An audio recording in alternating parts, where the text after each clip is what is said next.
My name is James Graves. Welcome to another edition of Night Journey Rewind, the podcast. Across from me, his name is Chico Lopez. He will be performing at the end of this month at the Peacock Lounge. He's a bassist. I saw him a little while ago and I said, oh my God, I got to have you come down to the lounge. We talked, we hooked it up. So he will be performing at the Peacock Lounge on the 25th of April of this month. Chico Lopez, welcome to the show, Chico. Thank you. Thank you, James. Thank you for having me. Um, yeah, it's a pleasure for you to invite me, to give me the opportunity to put my own trio together. Typically I'm a sideman, typically I'm just a gun for hire. And yeah, I'm honored, man, to to bring my own trio.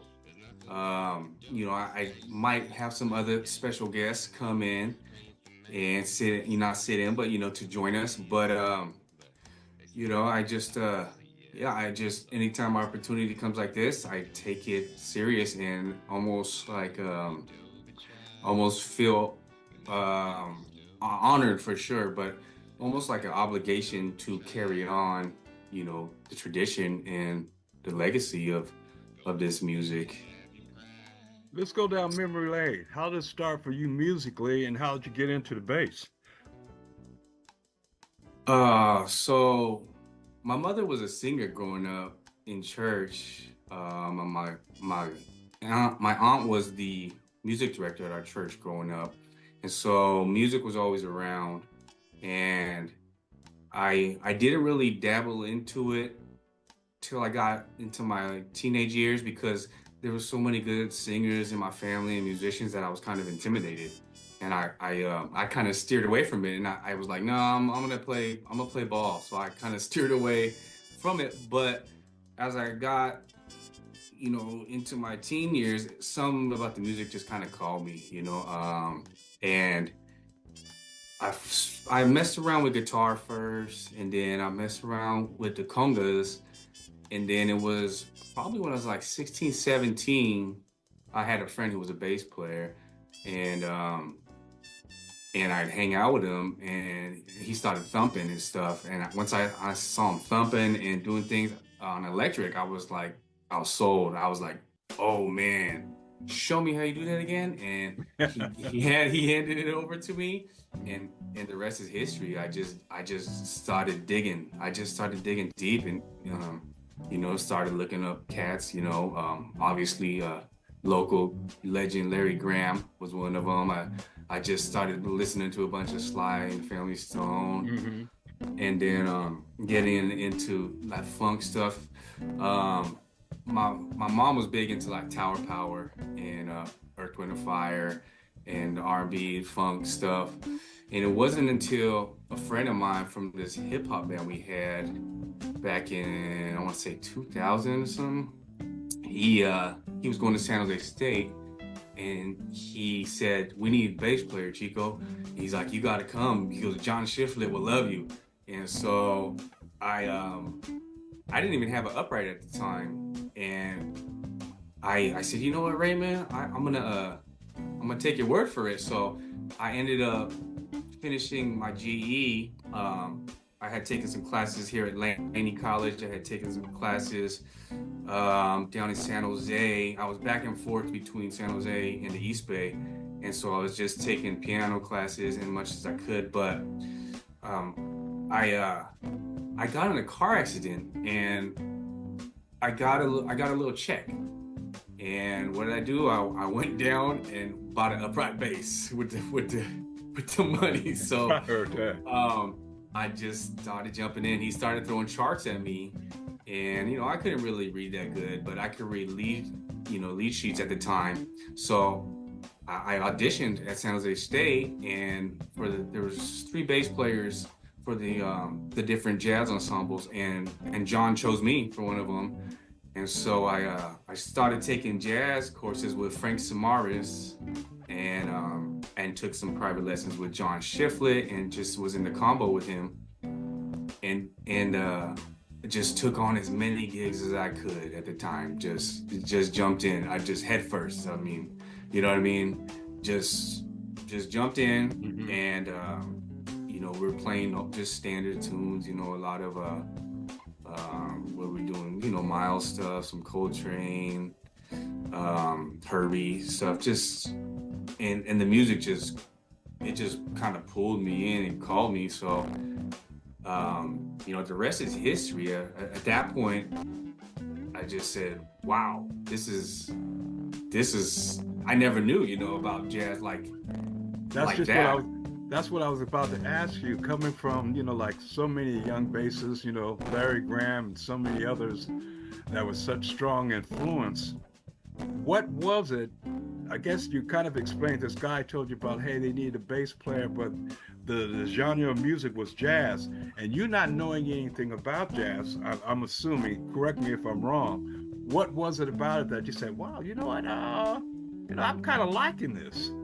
hmm what it was, I mean, it was the freedom, I think, within jazz, and the players that you play with, they force you to stretch out, and having that opportunity to speak, what was coming through my DNA, through my mind, and being able to apply it to the bass. It just really is something that, it's kind of it's hard to explain with words. I mean, if you feel it, you just know it. It was the feeling, I suppose. It was just feeling when you lock in with the drummer and just go for it. Mm-hmm. And so, yeah, I think that's what it was. It was that freedom. I've heard a lot of bass players say the same thing like you do. It was just the freedom um, of being able. I guess one of the big things with jazz in itself is just improvisations. How you can start off with a melody, then in the middle of the melody, then boom, you Mhm. go right back into it, and that's just really amazing to me. And but basically you're just saying the same thing. I just got into it, and there's just something about it.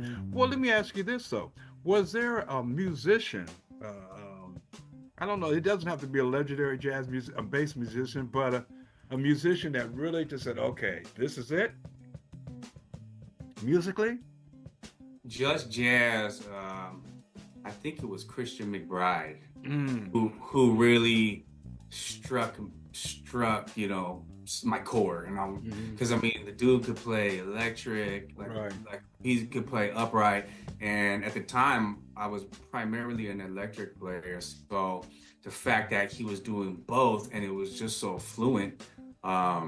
He had it was the Family Affair album.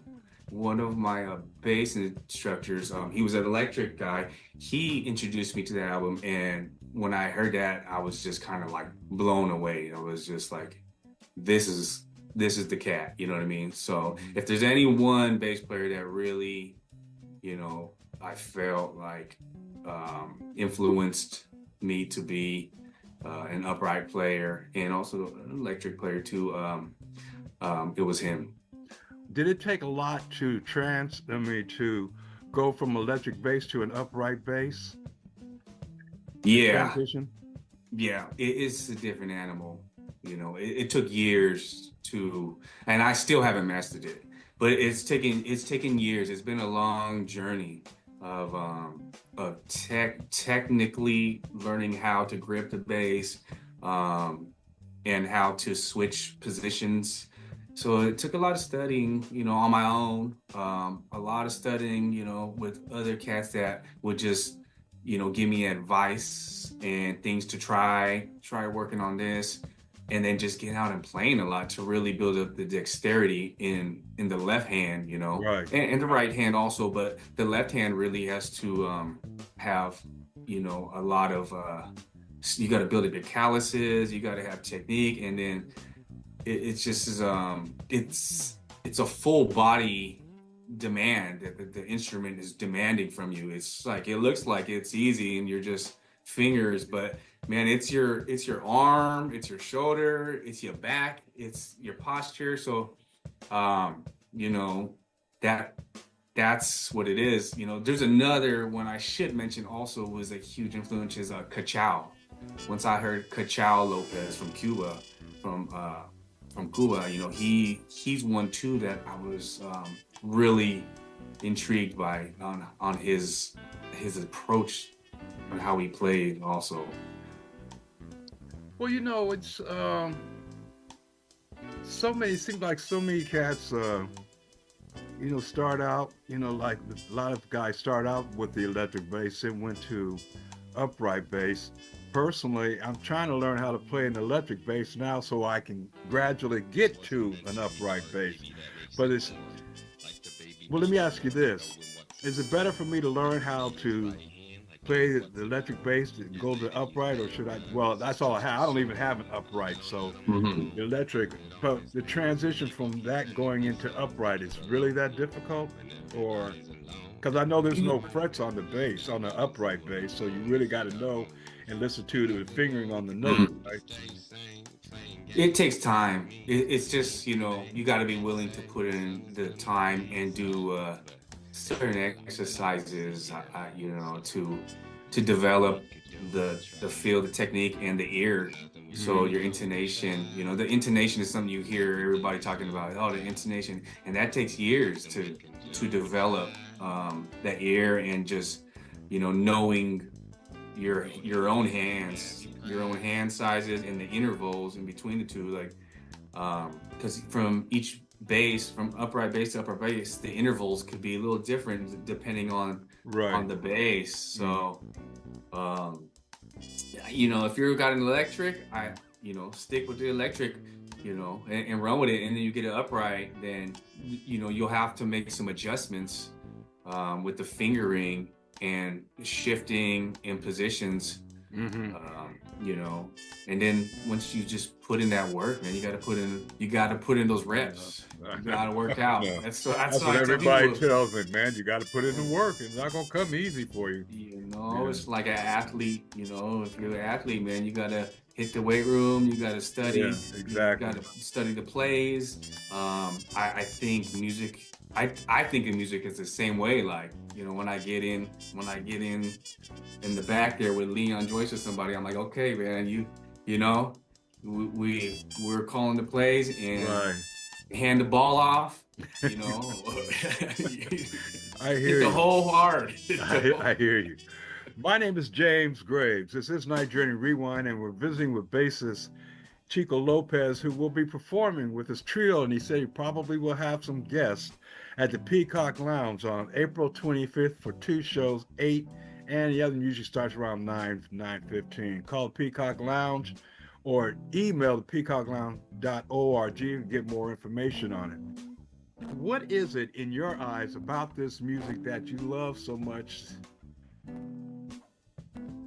For me personally, there's a spiritual element to it, and like I said, I mean, I grew up in church, you know, my mom and my auntie and stuff, but there's also this freedom. So being able to combine those elements, um, that to me is just that's just it's like I struck gold, you know. Right. I feel really blessed to be in situations like that. So yeah, it's spiritual.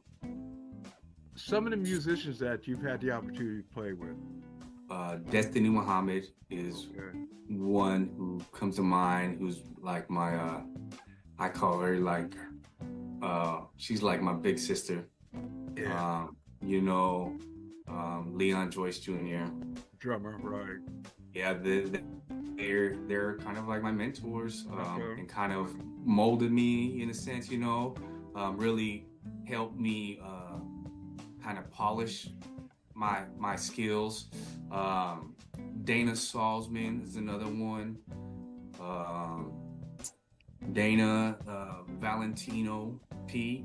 Mm-hmm. He's another one that really influenced me. When I first met them, they had just came back from New York. They were studying at the New School, and at the time, I'm thinking, you know, I must have been in my early 20s or something, and they were just they were fierce, you know. These cats were like, I'm like, whoa, these cats playing, you know, Right, and right. it pushed me, like it really pushed me, and they're like, you know, certain cats in the area, Darian Gray, you know, drummer, you know, man, there's a lot of musicians I've been very blessed to have shared this stage with. I Cool. mean, there's too many that to mention that, you know, I know that my sometimes I always kind of put people in it. Well, man, there's so many. I can't name a lot, and yeah, I don't want to leave anybody out. I hear you there. yeah. Clifford Brown III, he's a good friend of mine. Clifford helped me a Okay. lot. Yeah. You know, and then also Luis Carranza. You know, I stepped into the to the Afro-Cuban uh, scene, so to speak. Eduardo Flaco Corzo, they call him. Being able to sit in those situations really helped me sharpen my ears and my rhythms. Playing at the Kanya here in Oakland sometimes, you know, with Mikhail, who just passed, God bless him. Um, Man, there's been a lot of good ones. I mean, we used to back up rappers too. You know, since we're playing in the Fillmore, Rapping Forte, we used to back him up. Um, Man, there's quite a few of legends, I like to call them. You know that. You know, coming from, well, I was born in San Francisco, but I lived in Los Angeles for over 40, 50 years. And I have mutual respect. There's a lot of cats that I know there that are just really dedicated, loves this music, and adverse at the same time. Like, seem like, excuse me, seem like everybody's got to do as much as you want to stay doing straight ahead. Sometimes to make some money, you got to go into a different direction. But it just seems like since I've been here in San Francisco, I don't know. I just think the whole artsy community in San Francisco seems to be a lot more tight knit than it is in Los Angeles. Hmm, interesting. Well, yeah, because now, everybody knows that Los Angeles is the number two market, but it's so spread out. And sometimes it's like you're happening today. If you're not happening tomorrow, somebody else will pick in. But it seems like here, just for the love of the artistry of the music, not just with, I'm specifically talking about jazz because that's what I'm doing, but I just noticed in a whole lot of other genres of music, there just seems to be a more tighter love musically, artistically here in the Bay Area than in Southern California. Hmm. Yeah, you know, I can't really speak on that. I haven't played in Southern California too much. I've done some stuff down there and played with some cats, man, that were really solid down there. Mm-hmm. And we've had some good turnouts down there. I think in specifically to the Bay, I feel like um, there's just something in the air, there's something in the water where and It's we definitely in the all water. it's very diverse. Yes, So yes, I so agree. you have to be well versed in jazz first and foremost, I think. And then you never know, you might get a call to play some R&B, some funk, Gotta be some ready. reggae, some Right. Latin music. So you know, from my experience, that's kind of how I develop my sound, my ear is from playing, taking on things that you know, that I typically might not have, and Right. just put myself in situations to just pick it up because you know it helps develop your ear, it helps develop your feel to be put in different situations because to me music is universal, right? Oh yes, I agree with you. I agree with you. I just I try. I mean, there's different feelings and different pockets that you Mhm. gotta understand how to play certain types of rhythms, which comes with time and Right. experience. But I feel like a lot of a lot of folks, I think from the East Coast too, come back and forth here and also kind of help pollinate the scene out here too. So there's a strong connection, you Hmm. know, with New York also in the Bay, in LA in the Bay. but it's smaller here. Like you said, LA is really spread out, Well, and it's maybe that's one, not to cut you off, maybe that's one reason why I feel the difference here because of Los Angeles being so spread out. San Francisco's not spread out, just like New York is not spread out. So could be some similarities there. Going to be performing at the Peacock Lounge on the 25th of April this month for 2 shows. What can we expect to hear? What are we going to hear from Chico Lopez and his trio? you could expect to hear a nice groove, nice pocket, nice. It's a good vibe. You will hear some, you know, some solos and stuff like that. I don't consider myself the virtuoso soloist type of dude, but my forte is just to lay in the pocket, in the groove, and help and the music breathe. There you go. And I hear you that there. in itself is when the conversations start really becoming jazz. That's when the conversations start to happen, and the spirit starts talking. Right, right. Yeah. Briefly, let's talk about the other two musicians that are going to be joining you. Briefly talk hmm about them.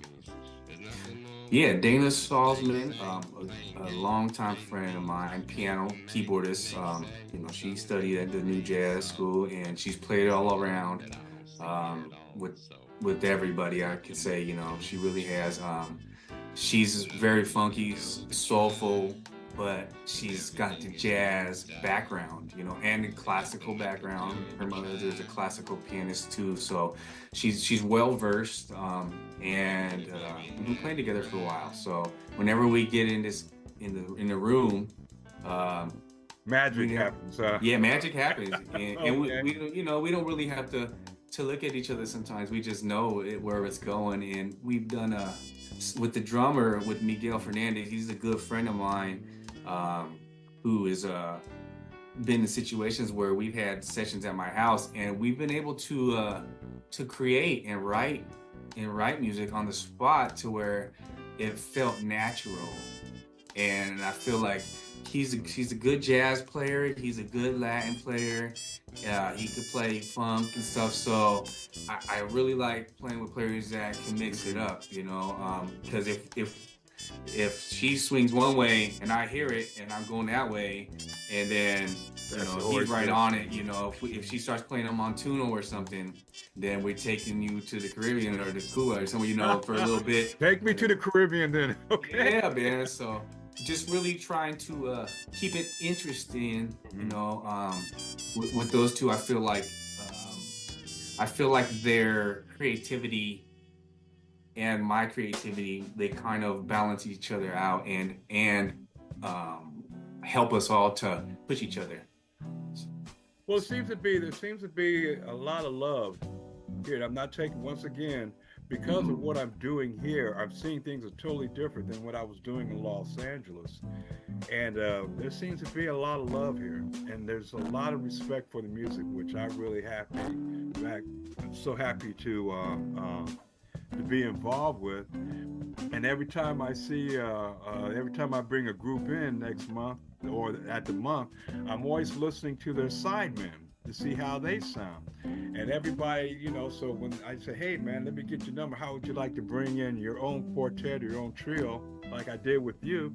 And everybody loves to do it. So I'm happy that the Peacock Lounge is another avenue where a lot of folks that can get in and really stretch themselves and be able to have another venue to be able to play, to be able to play at. And I'm Yeah. going to be so happy to see you at the end of the month. And I'm looking forward to it. My name is James Graves. This is Nigerian Rewind. We're visiting with bassist Chico Lopez. Chico, we're looking so forward to having you there, man. I'm jazz. I'm jazz every month. And I'm bass, man. I love the bass too, so that puts an extra jazz on it. Right on, James. Thank you for having me, man. I'm looking forward to this, and we're gonna show up and show out.